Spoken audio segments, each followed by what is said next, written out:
Hi, Decide from Groovy Entertainment. Today we got another book on tape to play for you. Today's book is Middle Ages from 1985. So let's get started.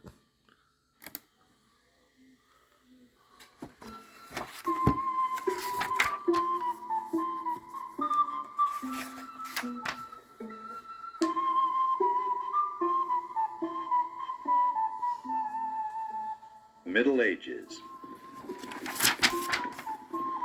Hoofbeats thunder across the fields as knights in shining armor charge toward one another, their lances pointing toward their adversaries. Lords and their ladies feast on delicious foods at lavish banquet tables inside great stone castles.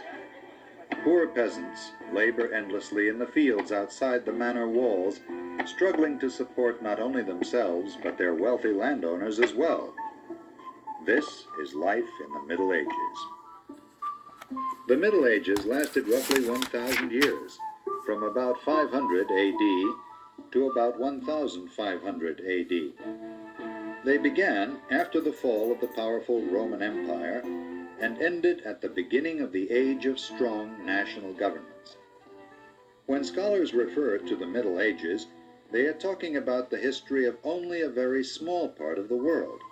That part is Western Europe, which extends from the Scandinavian countries in the north to Great Britain in the west, to Italy in the south, and to Germany's Rhine River in the east.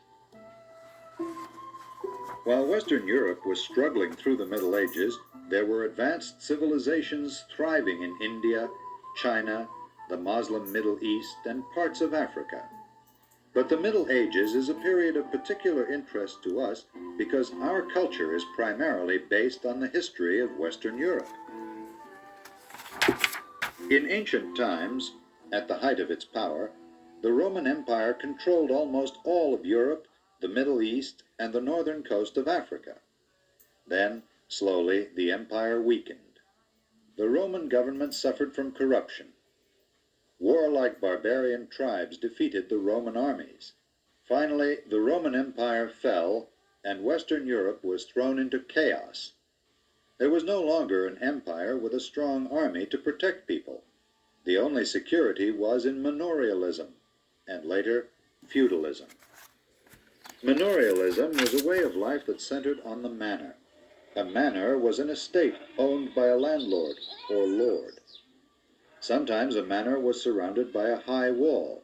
There were farmlands, pastures for raising cattle and sheep, huts for the peasants who worked on the estate, and a manor house for the lord and his family.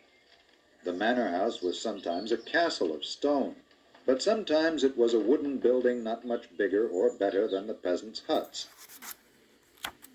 The peasants who worked the land were protected by the lords, but they paid for this protection by being virtual slaves of the manor.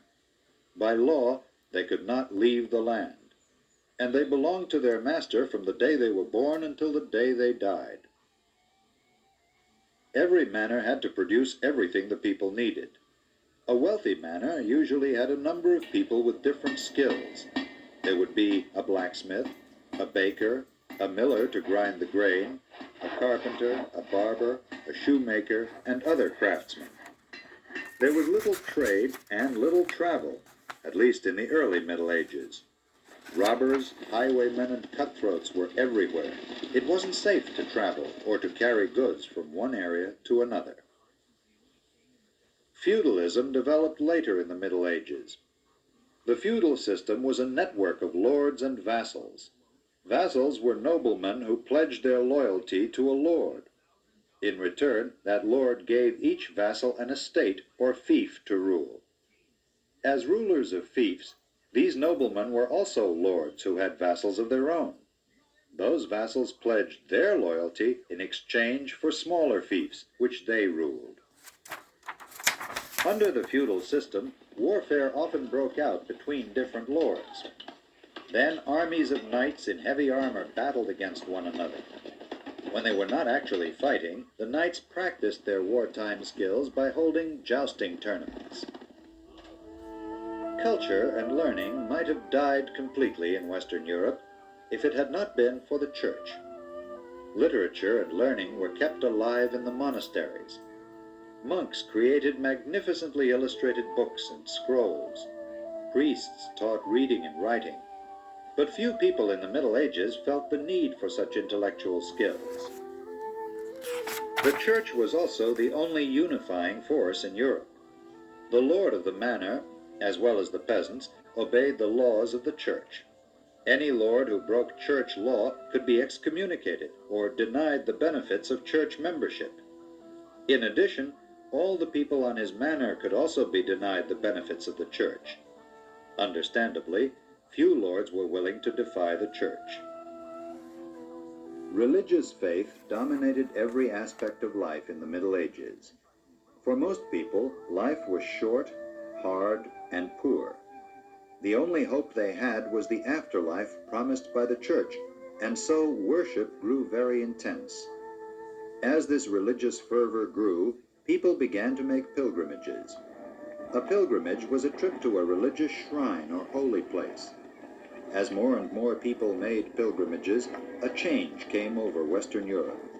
Small towns slowly developed around the shrines. Pilgrims needed places to sleep and food to eat. Inns were established to meet those needs. Small shops began to appear near the inns, offering the services of tailors, shoemakers, and barbers. Gradually, these groups of shops became towns. The same religious faith that prompted people to make pilgrimages brought about the Crusades. The Crusades were Christian military expeditions. The Christians wanted to recapture the Holy Lands from the Muslims. For about 200 years, from the end of the 11th century to the end of the 13th century, thousands of crusaders moved across Europe. Most of the crusaders were members of private armies led by kings or powerful nobles. The armies were accompanied by peasants who had to do the cooking, care for their animals, repair armor, and do other forms of work. As these large groups traveled over Europe, they brought more changes. Trade and communication, which had died out with the fall of the Roman Empire, were revived during the Crusades. However, the Crusades never accomplished their original goal. Most of the Crusaders didn't even reach the Holy Land. Many died on the way.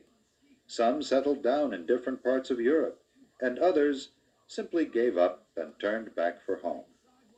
Some of the towns where crusading groups stopped grew into cities. They became centers of trade and commerce. Great cathedrals were built.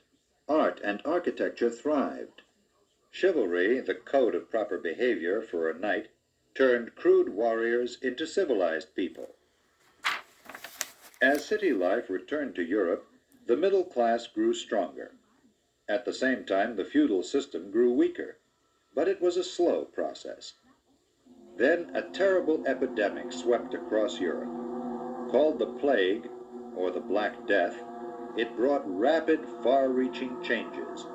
The plague struck in Italy, France, Great Britain, in fact all over Europe. Within 3 years, more than 1/4 of the entire population of Europe was wiped out. The plague killed nobles and peasants alike. It turned thriving manors into empty castles and untended fields. The Black Death brought death to the feudal economy. Those who were lucky enough to survive the plague and who had skills were in great demand. A blacksmith could get a good price for his skills, as could a baker, a weaver, a cobbler, or any other skilled craftsman. The nobles, without their large private armies and hordes of peasant laborers, became more dependent upon their kings. The power of the kings increased as the power of the nobles lessened. Nations began to take shape. As they became more and more powerful, the kings came into conflict with the church. Even the threat of excommunication did not stop some of them. A new national awareness was growing, and people no longer felt that they should be ruled by the Pope in Rome. This was a time of new ideas. As religion loosened its grip, the people turned to more worldly interests. Music, painting, architecture, and the other arts were no longer devoted solely to the glorification of the church. Palaces and grand homes were built instead of cathedrals. Instead of church music, composers wrote music to please their royal masters. Even Latin, the language of the church, began to be replaced by English, French, Spanish, and other national tongues. And as these national identities flourished, and more new ideas took hold, the Middle Ages came to a close.